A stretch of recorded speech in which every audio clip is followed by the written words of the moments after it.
সারাদিন আমার শুধু কাজ আর কাজ, ঘুম ভাঙলেই কাজ শুরু, কাজ আর কাজ।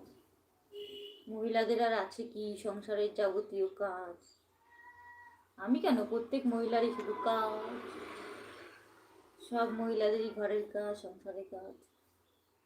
কোনো মহিলাই শান্তিতে নেই, সবারই চোখ খুললেই খাটনির কাজ শুরু সংসারের।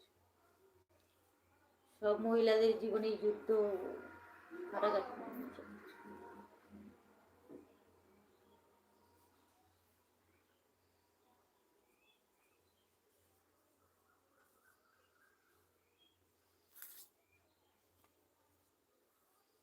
আমাদের একটু বেশি, আমাদের হ্যান্ডিক্যাপ বাচ্চা নিয়ে আমাদের কাজটা একটু বেশি, যুদ্ধটা আমাদের বেশি অন্যান্য মহিলাদের থেকে।